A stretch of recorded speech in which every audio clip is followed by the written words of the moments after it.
we have to start with all of the breaking news coming out of Ukraine.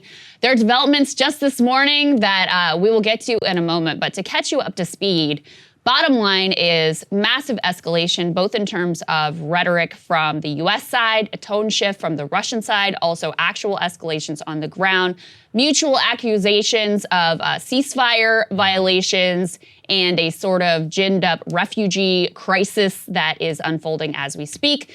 So we'll give you all of those details. Let's start with President Biden, who has now come out and said that based on U.S. intelligence, they believe that Putin has already given the order to invade Ukraine. Again, offering no specifics of that intelligence, and some of our allies are skeptical. We'll get to that in a minute.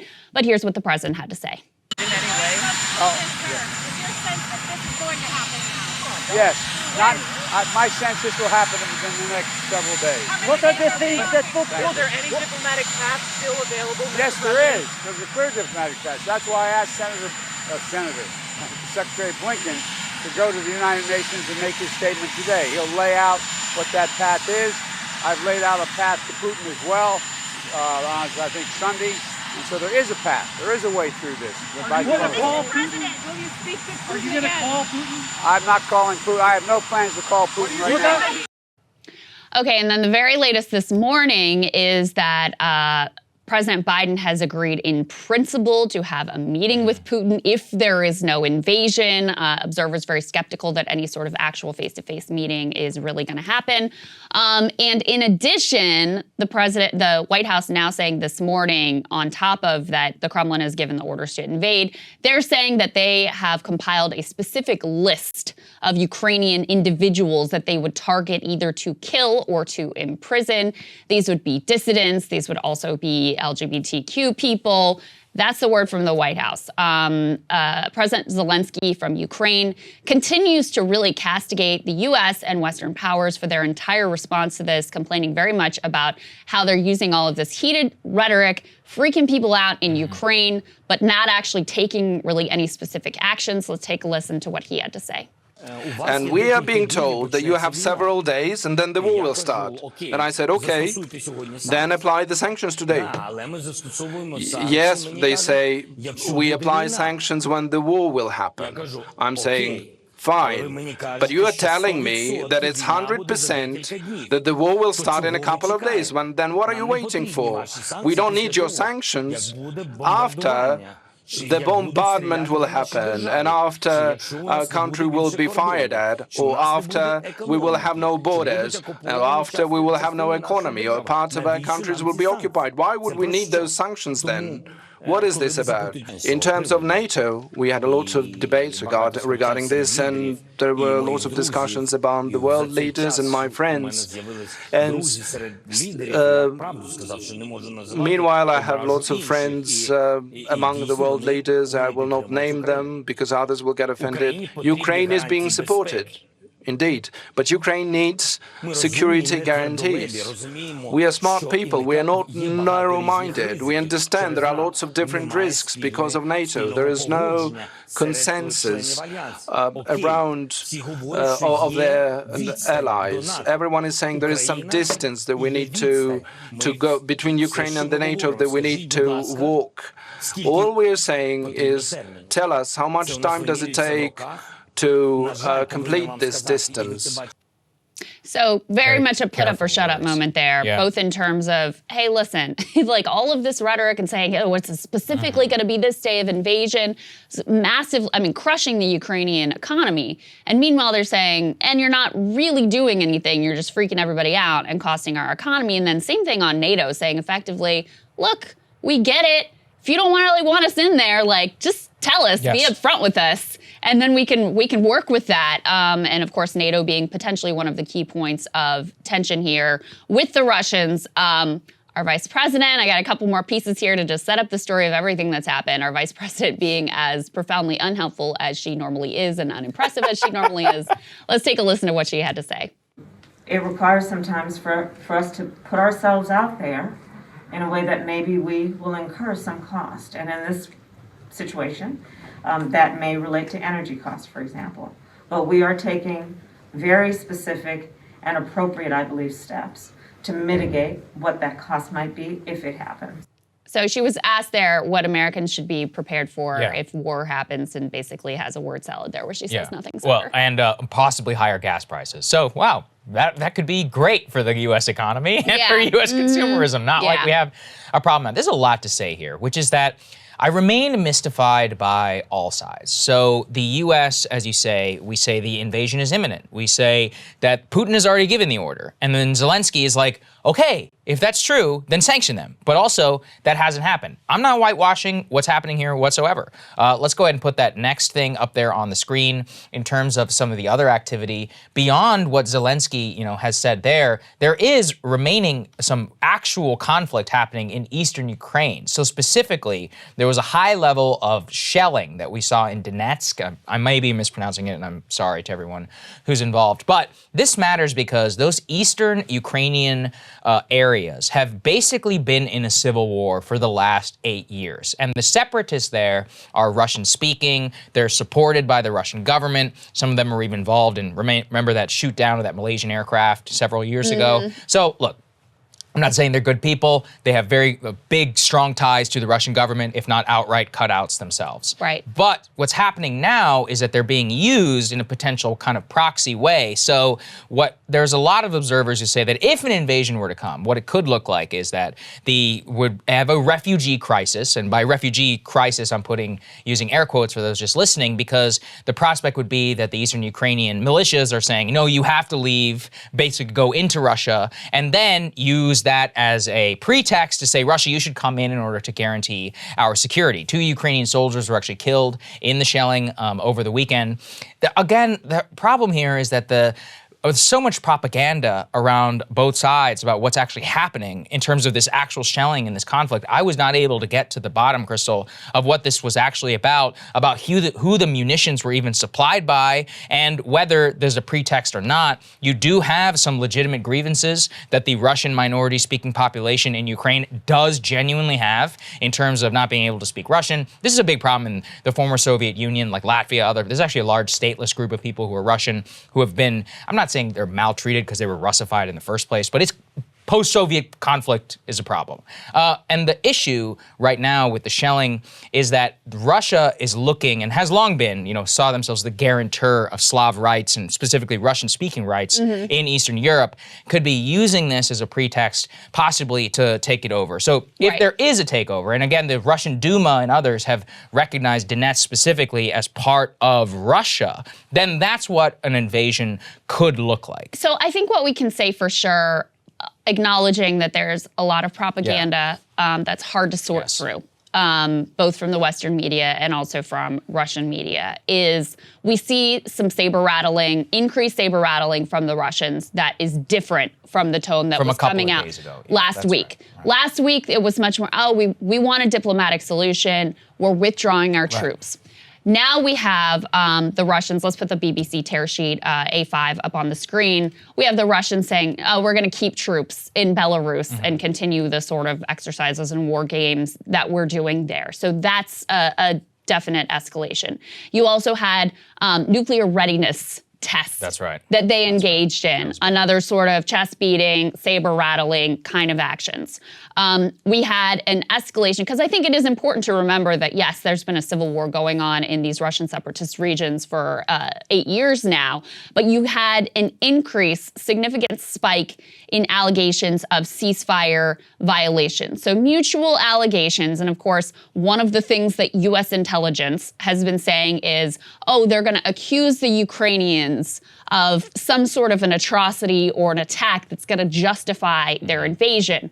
Western media and the U.S. government is basically saying that seems to be going on right now. They're making all these accusations that the Ukrainian government is potentially engaged in genocide in this region. So you have that. And then the other piece that you have on the refugee front is the Russian separatist regimes in these areas have urged civilians to evacuate to Russia. Right.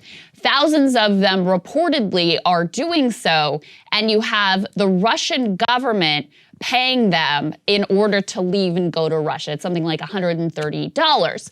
So again, that could be seen as they're trying to create these images of people fleeing the area, when the reality is that they're being told they have to leave and they're being paid to do so.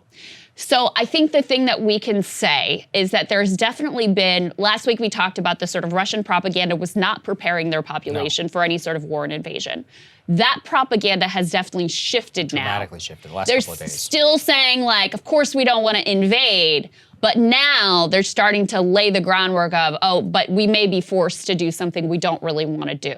Now, listen, the U.S. continues to be extraordinarily confident and bold in their allegations here, very specific. None of them have any evidence that's been offered. Not the fact that the intelligence allegedly says that Putin has already decided to invade and already given the orders. Not the intelligence that was offered just this morning that they've compiled a list of who they're going to kill and who they're going to target and who they're going to imprison. And some of our allies continue to be more reluctant to go as far as the U.S. has. In that Washington Post tear sheet we put up earlier, they say some European allies question the U.S.'s conviction that the Kremlin will launch hostilities, saying that they have not seen direct evidence suggesting Putin has committed to such a course of action. So they haven't seen the evidence. We've not shared the evidence with them, let alone with our own media here. Which is troubling. Yes, one European official told the Washington Post in Munich that, quote, "We have no clear evidence ourselves that Putin has made up his mind, and we have not seen anything that would suggest otherwise." Another said that although the situation is grave, at this stage we do not have such clear intelligence that Putin has decided to invade. So those are kind of all the pieces that are out there. As I said, to sum it up, it seems clear there's been definitely an increase in sort of saber-rattling, chest beating from the Russians. There's been a shift in their propaganda, and you have the U.S. making increasingly aggressive accusations and allegations that an invasion is imminent. It has been authorized. A kill or imprison list has been drawn up. And yet, they're still keeping on the table the possibility of some meeting between Biden and Putin. Yeah, so that's where things stand. That's where things stand. I know it's incredibly dynamic. You know, things are moving. What I cannot separate myself from is the rhetoric coming from Washington. Look, I could be completely proven wrong. But to say that U.S. is saying that Russia is compiling a kill list and to send people to camps, I just don't believe it. I mean, it's not the year 1933 anymore, Krystal. The eyes of the world and the internet, I mean, you're going to have mobile data. Like, people are going to be able to film and watch all of this. Do we really believe that Russia is willing to make itself a pariah state in the eyes of the world through a full-scale massacre of Ukrainians?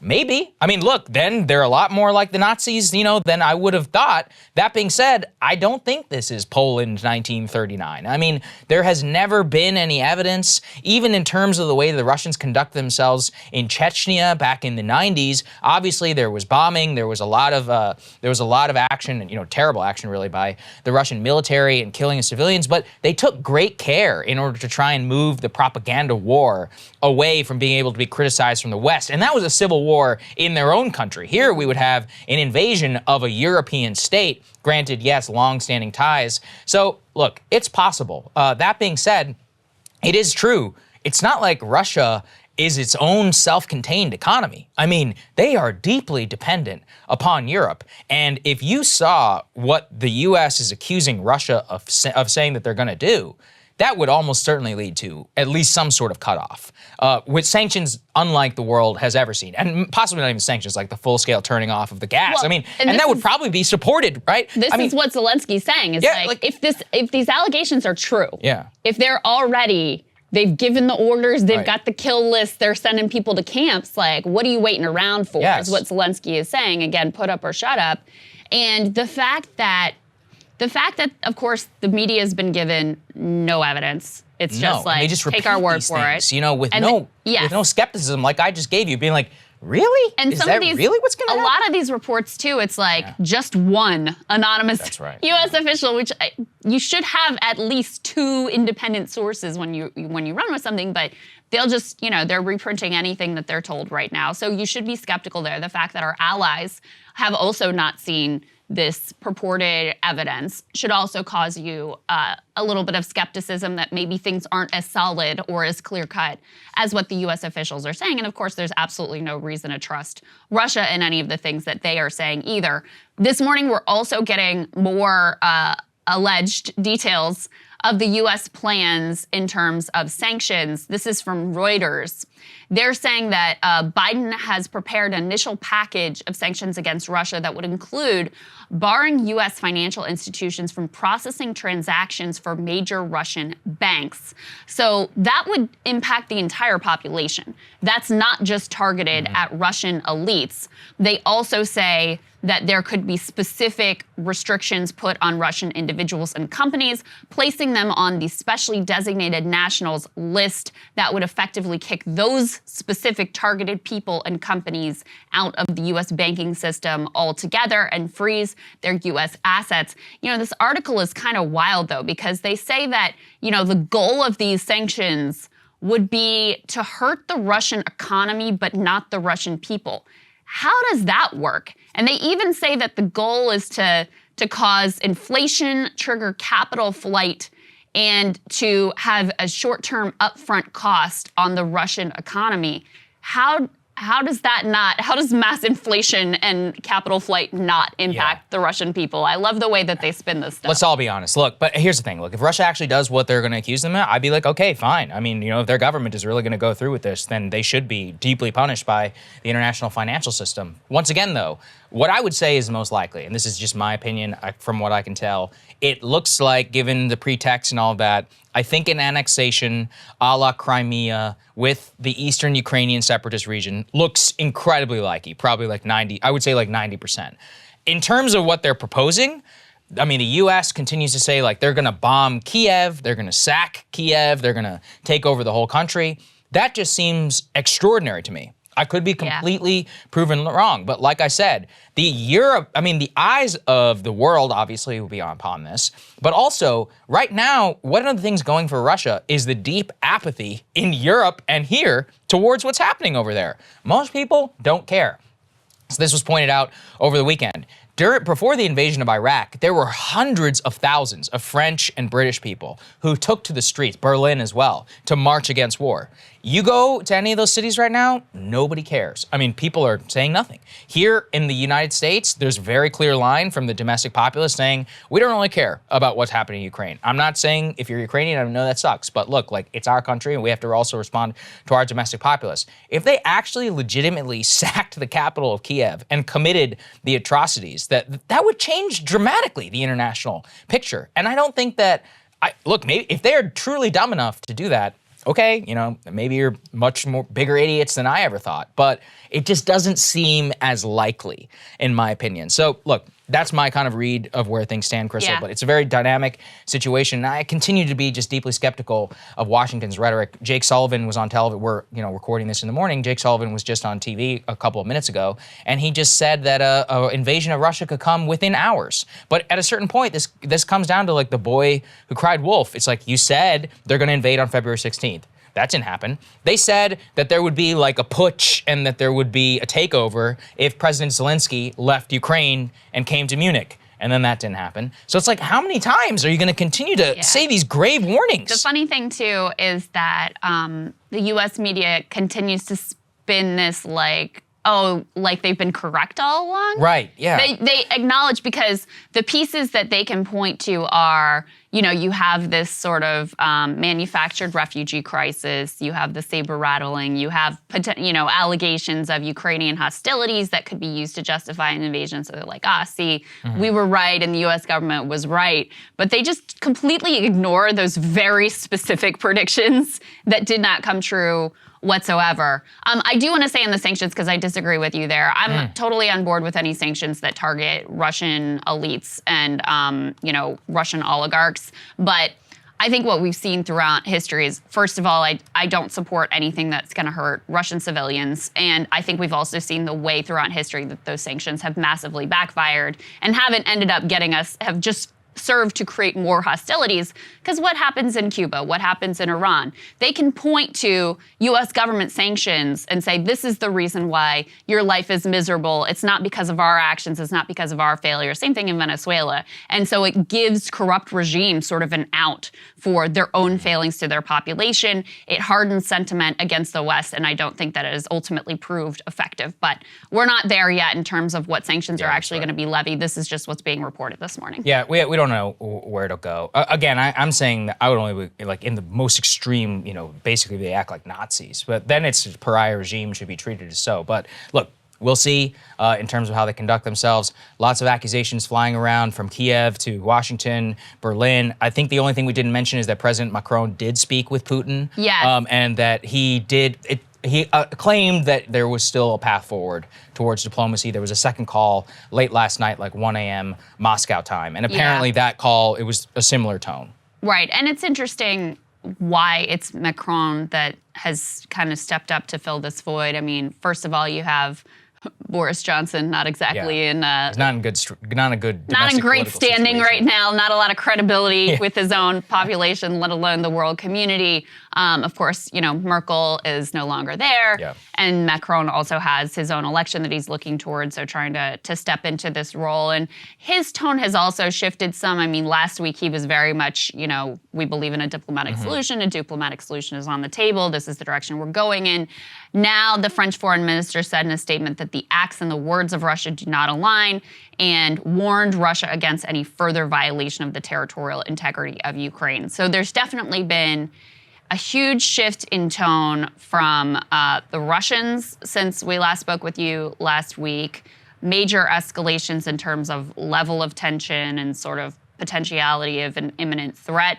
But there are a lot of questions left unanswered about exactly what it is the administration is trying to get us to buy here. Yeah. Hey guys, thanks so much for watching. That's right. Just as a reminder, you can become a premium subscriber today. Watch the full show completely uncut, our reactions to each other's monologues. You get to listen to it, you get to ask us questions, all that good stuff. Link is right there in the description or at breakingpoints.com. Best of all, great way to say screw you to the mainstream media.